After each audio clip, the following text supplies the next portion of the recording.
മലപ്പുറം പൊന്മുണ്ടം പഞ്ചായത്തിൽ കോൺഗ്രസ് ലീഗ് തർക്കത്തിൽ KPCC DCC നേതൃത്വത്തിനെതിരെ രൂക്ഷ വിമർശനവുമായി പൊന്മുണ്ടത്തെ മുസ്ലിം ലീഗ് നേതൃത്വം. സഖ്യം പൊളിച്ചത് ഡിസിസിയുടെയും കെപിസിസിയുടെയും അറിവോടെയാണെന്ന് panchayat Muslim League general secretary P K. Moideenkutty Media വണ്ണിനോട് പറഞ്ഞു. പൊന്മുണ്ടത്ത് മതേതര മുന്നണിയും മതമുന്നണിയും തമ്മിലുള്ള മത്സരമാണെന്നാണ് കോൺഗ്രസിന്റെ മറുപടി. 15 വർഷമായി ലീഗ് ഒറ്റയ്ക്ക് ഭരിക്കുന്ന പഞ്ചായത്തിൽ ഇത്തവണ UDF ആയി മത്സരിക്കാമെന്ന ആവശ്യം ശക്തമായിരുന്നു. ആകെയുള്ള 18 സീറ്റുകളിൽ ലീഗ് ഒറ്റയ്ക്ക് മത്സരിക്കാൻ നേരത്തെ ധാരണയായിരുന്നു.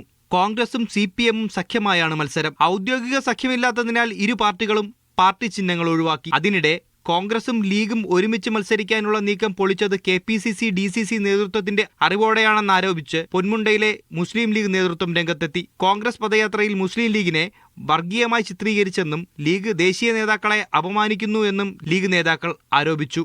ആ പദയാത്ര തന്നെ ഇവിടുത്തെ DCCയുടെ നേതൃത്വം അവരുടെ സമ്മതത്തോടു കൂടി തന്നെയാണ് ഇവിടെ ആ ജാഥ ഇവിടെ സംഘടിപ്പിച്ചിട്ടുള്ളത്.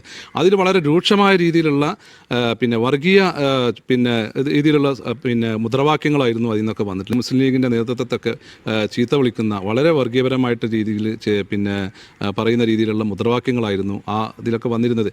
മുസ്ലിം ലീഗിന്റെ പിടിവാശിയാണ് സഖ്യം യാഥാർത്ഥ്യമാക്കാതിരിക്കാനുള്ള കാരണമായി കോൺഗ്രസിന്റെ വിശദീകരണം. പൊന്മുണ്ടത്തേത് മതേതര മുന്നണിയും മതമുന്നണിയും തമ്മിലുള്ള പോരാട്ടമാണെന്ന് കോൺഗ്രസിന്റെ നേതാക്കൾ പ്രതികരിച്ചു.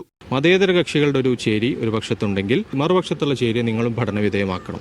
ഏതെങ്കിലും ഒരു തരത്തിലുള്ള KPCC തലത്തിലോ അല്ലെങ്കിൽ ഔദ്യോഗിക തലത്തിൽ സംസ്ഥാന തലത്തിലോ കൂടാൻ ഔദ്യോഗികമായി തീരുമാനങ്ങളുള്ള കക്ഷികൾ തന്നെയാണോ ഇവിടെ നിലവിലുള്ള ഭരണസമിതിയുടെ കക്ഷി കൂടെ കൂട്ടിയിട്ടുള്ളത് എന്നുകൂടി നമ്മൾ പരിശോധനാ വിധേയമാക്കേണ്ടതാണ്. 15 വർഷത്തെ വികസന പ്രവർത്തനങ്ങൾ മുൻനിർത്തിയാണ് ലീഗിന്റെ പ്രചാരണം. CPM അടക്കമുള്ള വിവിധ രാഷ്ട്രീയ പാർട്ടികളുടെ സഹകരണത്തോടെ മത്സരിക്കുന്നത് ഗുണകരമാകും എന്നാണ് കോൺഗ്രസിന്റെ വിലയിരുത്തൽ. മീഡിയ 1 തിരൂർ.